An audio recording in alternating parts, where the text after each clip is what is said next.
Hi guys. Today we're going to be doing the first section of notes. This is differential equations day 1. We're going to start by reading the prompt at the top of the page. Miss Dutcher despises lukewarm coffee, so she takes extra care to make sure her coffee stays hot as long as possible. She is convinced that the first few moments after pouring her coffee are critical, but she wants some solid proof. Does calculus have any answers? So let's take a look at the next prompt. The rate at which the temperature of coffee changes can be modeled by dc dt equals 0.054 times 70 minus C, where C represents the temperature of the coffee in Fahrenheit and T is measured in minutes since the coffee was poured. So it's important to note that this right here is a rate. So number 1 says, how fast is the temperature of the coffee changing when the coffee is first poured at a temperature of 185 degrees? How fast is the temperature of the coffee changing when the coffee is 170 degrees? So first thing we're going to do is, if we want to know the rate, we're going to plug into that formula. So I'm going to take my temperature and plug that in for C to get my rate. So if I plug that in, I get an answer of negative 6.21 degrees per minute. So that means at the beginning, when she first pours the coffee, it is already changing temperatures pretty quickly. So it's already decreasing in temperature by negative 6.21 degrees per minute. So now if I want to know what's happening at 170 degrees, I'm going to plug that into the same formula and solve. So for that one, we got negative 5.4 degrees per minute. So the longer the coffee sits out, the slower it's cooling. Okay, so these next two graphs represent graphs that are not the original function. So, and that should make sense. If we look at this first one here under number 2, this is a constant rate. And we just showed that we have a rate here at the very beginning that's different from the rate at 170 degrees. So the original function can't have a constant slope.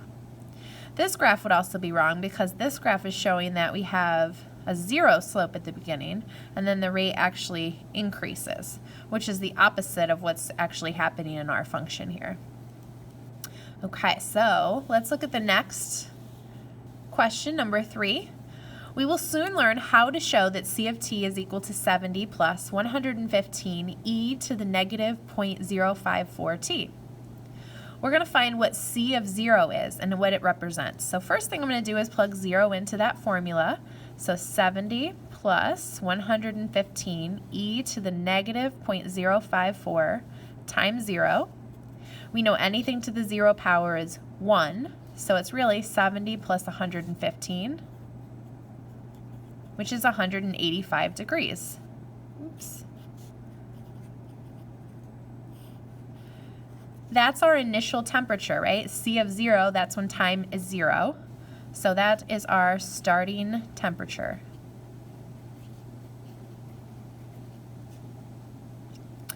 Okay, so now to do B, I'm going to find the limits as t approaches infinity. So what I'm going to do is actually graph this function. And I have my calculator set up here. So first thing I want to do is I want to plug it in to my F1. I've got it all plugged in. I'm going to press enter.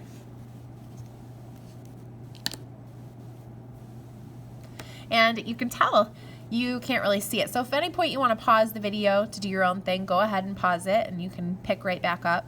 So I can't really see the graph, but I know that my temperatures are at 185, so I'm probably going to have to zoom out. You can either zoom out or you can grab the axes, pull it down.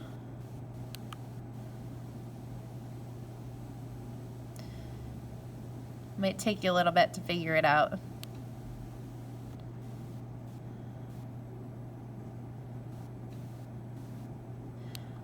Well, I can see the graph. I'm just going to zoom out a little bit more.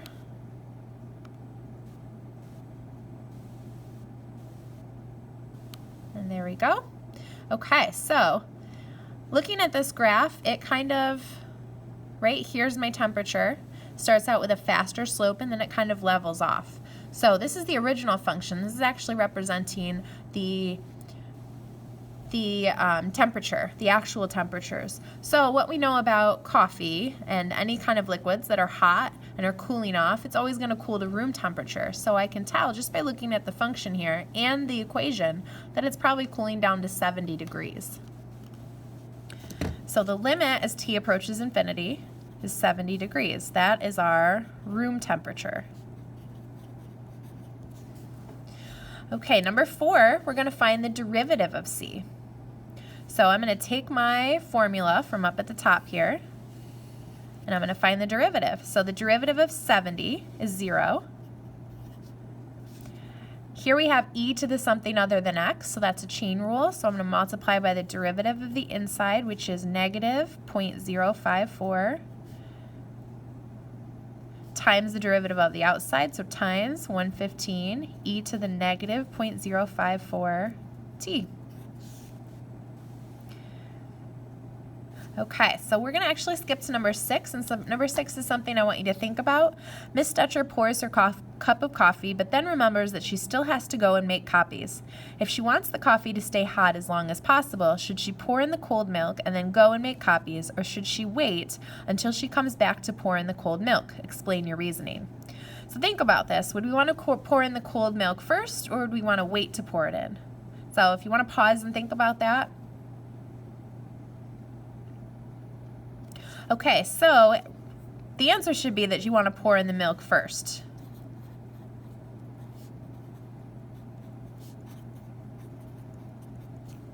And why she would want to do this is that she should pour the milk immediately because the difference between the air temperature and the coffee and milk temperature is smaller. Thus, you'll have a slower rate of cooling. Okay, so let's flip to the back. We're going to start in the box there. We're going to talk about 2 important ideas that I want you to note. The first is what a differential equation is.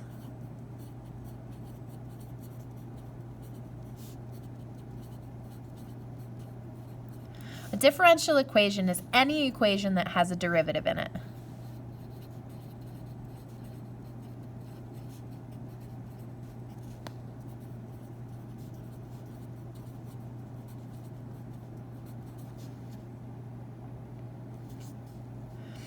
The second thing I want you to note is that proportions, they use a lot of proportions and derivatives in differential equations. So what you want to remember is that if they ever say proportional, that means we're going to be multiplying by some constant.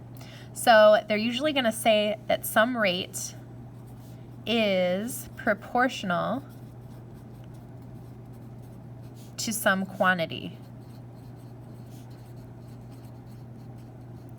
That's a derivative. That's a differential equation because you're talking about a rate. A rate is a derivative.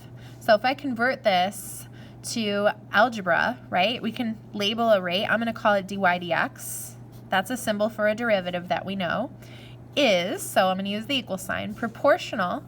We use a constant of proportionality, and most of the time we use k. That just represents the number that you're multiplying by, to some quantity. Now, some quantity could be your function, which is typically f of x. So I'm just going to use y in this case. That'll match the dy over here. So let's try that with example number 1. The number of fruit flies increases at a rate proportional to its current population. Write a differential equation to represent this situation. So I'm just going to break this down. The number of fruit flies increases at a rate proportional to its current population. So the number of fruit flies, its rate would be df dt is proportional to its current population f. So I'm going to write that as k times f. So there we go. We have our differential equation. Let's go down to number 2. The weight of a baby bird at birth is 20 grams. If b of t is the weight of the bird in grams, t days after it's first weighed, then dB dt is 1/5 of 100 minus b. So A says, at what rate is the bird's weight changing when it weighs 30 grams? So let's plug that in. The rate is going to be our formula here. dB dt is 1/5 times 100 minus 30. So if I plug that into my calculator, I get 14 grams per day. So right at the beginning when the baby bird is born, he's already growing, and he's growing pretty quickly. If I want to know how fast he's growing at 90 grams, I'm going to plug that in as well. If I plug that into my calculator, that gives me a rate of 2 grams per day. So he's slowing down, right? And that's true for any animal or person. When you're a baby, you grow the fastest, and as you get older, your growth slows down. So for B, what can you say about the rate of change of the bird's weight as it gets closer to its adult weight? Well, again, the rate of growth slows as the baby gets older. So for C, why can't that be a graph? Well, the graph's actually going to look more like this. Your slope is steep at the beginning and then it levels off. This graph shows that you have a leveled slope at the beginning and end, and then you have a kind of a growth spurt in the middle. Okay, last section, we're going to check equations and see if they're solutions. So here we have a differential equation because we have a second derivative. This says the second derivative plus the original equals 0. So how I'm going to check these is I'm going to actually find the second derivative. So if y equals e to the x, y prime would also equal e to the x, y double prime would also equal e to the x.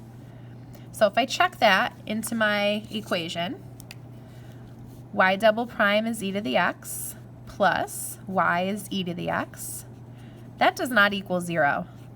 So therefore A cannot be a solution. Let's check B. Y prime, that's a chain rule, so that's negative e to the negative x. Y double prime, another chain rule, so that'd be positive e to the negative x. So let's plug this one in. Y double prime plus y prime, whoops, I wrote that down wrong, e to the negative x. That still does not equal 0. So B is not a solution. Let's do C. Y prime is cosine of x. Y double prime, derivative of cosine is negative sine of x. So if I check that one, y double prime plus y, that does equal 0. So C is a solution. D, y prime, derivative of cosine is negative sine, so that would be sine of x. Y double prime, sine is cosine. So y double prime plus y, that also equals 0. So D is also a solution. Let's check E. Now E is a chain rule, so derivative of the inside is 3, derivative of the outside, so sine is cosine. Y double prime, oops, that would give me 9 now. Derivative of cosine is negative sine. So that gives me y double prime, negative 9 sine of 3x, plus, I know right away this one isn't going to work out. That does not equal 0. Okay, last one. Y prime, derivative of cosine is negative sine. Derivative of sine is cosine. So if I check this one, y double prime plus y, that does equal 0. So C, D, and F all work. So that concludes our notes for the first section of differential equations, day 1.